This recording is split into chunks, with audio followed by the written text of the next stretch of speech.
ಪರಪ್ಪನ ಅಗ್ರಹಾರ ಜೈಲು ಯಾವ 5 ಸ್ಟಾರ್ ಹೋಟೆಲ್ಗೂ ಸಹ ಕಮ್ಮಿ ಇಲ್ಲ ಅನ್ನೋದಕ್ಕೆ ಇನ್ನೊಂದು ಉದಾಹರಣೆ ಸಿಕ್ಕಿದೆ. ಮಾಧ್ಯಮಗಳು ಎಷ್ಟೇ ವರದಿ ಮಾಡಿದ್ರೂ, ಹಿರಿಯ ಅಧಿಕಾರಿಗಳು ಎಷ್ಟೇ ಬಾಯ್ಬಡ್ಕೊಂಡ್ರೂ ಸಹ ಅಲ್ಲಿ ನಡೆಯುವ ಅನಾಚಾರ ಕೆಲಸಗಳು ಪ್ರತಿನಿತ್ಯ ನಡೆಯುತ್ತಲೇ ಇರುತ್ತೆ.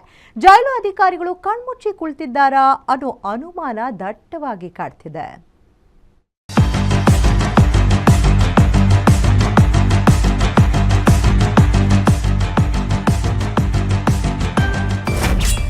ರೇಪಿಸ್ಟ್ ಉಮೇಶ್ ರೆಡ್ಡಿಗೆ ಜೈಲಿನಲ್ಲಿ ಹೈಫೈ ಟ್ರೀಟ್ಮೆಂಟ್.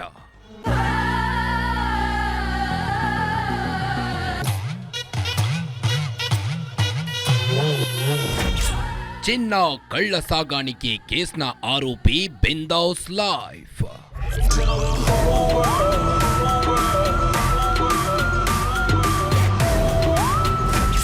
ಬಾಂಗ್ಲಾದೇಶದ ಶಂಕಿತ ಉಗ್ರರ ಕೈಯಲ್ಲಿ mobile phone.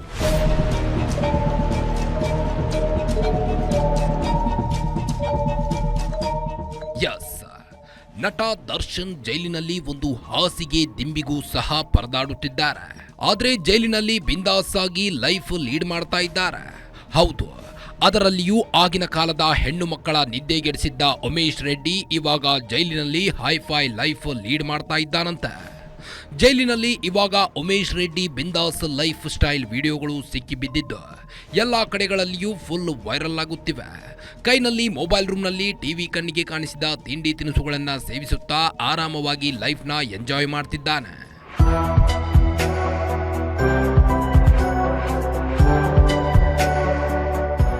Yes, Indian most notorious serial rapist Umesh Reddy 1996ರಿಂದ 2002ರವರೆಗೆ ಸುಮಾರು 20 ಮಹಿಳೆಯರ ಮೇಲೆ ಅತ್ಯಾಚಾರ ನಡೆಸಿದ್ದ.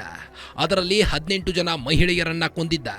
ಇದರಿಂದ ಮರಣದಂಡನೆಗೆ ಗುರಿಯಾಗಿದ್ದ notorious criminal rapist Umesh Reddy 18 ಜನರನ್ನ ಕೊಂದಿರುವುದಾಗಿ ತಾನೇ ಒಪ್ಪಿಕೊಂಡು ಮರಣದಂಡನೆ ಶಿಕ್ಷೆಗೊಳಗಾಗಿದ್ದ. ಈತನಿಗೆ ಬೆಳಗಾವಿ ಜೈಲಿನಲ್ಲೇ ನೇಣಿಗೇರಿಸಬೇಕಾಗಿತ್ತು. ಆದರೆ ಈತ ತಾನು ಹುಚ್ಚ ಎಂದು ಬಿಂಬಿಸಿಕೊಂಡು ಮರಣದಂಡನೆಯಿಂದ ತಪ್ಪಿಸಿಕೊಳ್ಳಲು ಸೈಕೋ ಆಕ್ಟಿಂಗ್ ಮಾಡ್ತಿದ್ದ. ಇದರಿಂದ ಜೈಲು ಅಧಿಕಾರಿಗಳನ್ನೇ ನಿತ್ಯ ಕನ್ಫ್ಯೂಸ್ ಮಾಡ್ತಿದ್ದ. ಕೊನೆಗೆ ಬೆಂಗಳೂರು ನಿಮಾನ್ಸ್ ಆಸ್ಪತ್ರೆಗೆ ಕರೆತಂದು ಆತನ ಮೆದುಳನ್ನ ಮೆಡಿಕಲ್ ಚೆಕಪ್ ಮಾಡಿದಾಗ ರೇಪಿಸ್ಟ್ ರೆಡ್ಡಿಯ ಕಳ್ಳಾಟ ಬಯಲಾಗಿತ್ತು. ಆತನ ಬ್ರೈನ್ ಸುಸ್ಥಿತಿಯಲ್ಲಿದೆ ಎಂದು ಗೊತ್ತಾಗಿತ್ತು. ಕಂಪ್ಲೀಟ್ ನಾರ್ಮಲ್ ಎಂದು ವರದಿ ಬಂದಿತ್ತು. ಆಗ ರೆಡ್ಡಿ ಕ್ಷಮಾದಾನಕ್ಕೆ ಅರ್ಜಿ ಸಲ್ಲಿಸಿ ಜೀವಭಿಕ್ಷೆ ಬೇಡಿದ್ದರಿಂದ ಸುಪ್ರೀಂ ಕೋರ್ಟ್ 2022ರಲ್ಲಿ ಅವನ ಮರಣದಂಡನೆಯನ್ನ 30 ವರ್ಷಗಳ ಶಿಕ್ಷೆಗೆ ಇಳಿಸಿತ್ತು. ಈಗ ಸಂಪೂರ್ಣ ಶಿಕ್ಷೆ ಮುಗಿಸಿ ಬಿಡುಗಡೆಯ ಕೊನೆ ಹಂತದಲ್ಲಿರುವ ರೇಪಿಸ್ಟ್ ಉಮೇಶ್ ರೆಡ್ಡಿ ಪರಪ್ಪನ ಅಗ್ರಹಾರ ಕೇಂದ್ರದಲ್ಲಿ ಬಿಂದಾಸ್ ಲೈಫ್ ಲೀಡ್ ಮಾಡ್ತಿದ್ದಾನಂತೆ.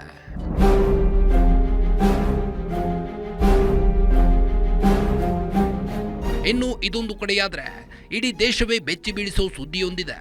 ಪರಪ್ಪನ ಅಗ್ರಹಾರದಲ್ಲಿ ಟೆರರಿಸ್ಟ್ ಕೈನಲ್ಲಿ ಮೊಬೈಲ್ ಫೋನ್ಗಳು ಪತ್ತೆಯಾಗಿವೆ.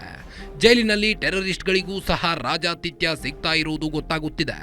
ಲಷ್ಕರ್ ಎ ತೊಯ್ಬಾದ ಶಂಕಿತ ಭಯೋತ್ಪಾದಕರ ಕೈಯಲ್ಲಿ ಆಂಡ್ರಾಯ್ಡ್ ಮೊಬೈಲ್ಗಳಿರುವುದು ಇದೀಗ ದೊಡ್ಡ ಚರ್ಚೆಗೆ ಗ್ರಾಸವಾಗಿದೆ.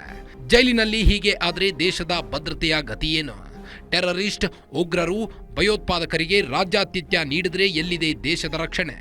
ಬೇಲಿಯೇ ಎದ್ದು ಹೊಲ ಮೇದಂತೆ ಆಗಿದೆ ಪರಪ್ಪನ ಅಗ್ರಹಾರ ಜೈಲಿನ ಪರಿಸ್ಥಿತಿ. ದೇಶ ವಿರೋಧಿಗಳಿಗೆ ಮೊಬೈಲ್ ನೀಡ್ತಾ ಇರೋರು ಯಾರು? ಅಂತವರಿಗೆ ರಾಜ್ಯಾತಿಥ್ಯ ನೀಡುವ ಜೈಲಾಧಿಕಾರಿಗಳು, ಸಿಬ್ಬಂದಿಗಳು ಕೂಡ ದೇಶದ್ರೋಹಿಗಳೇ ಅಲ್ವಾ ಎಂಬ ಚರ್ಚೆಗಳು ಶುರುವಾಗುತ್ತಿವೆ.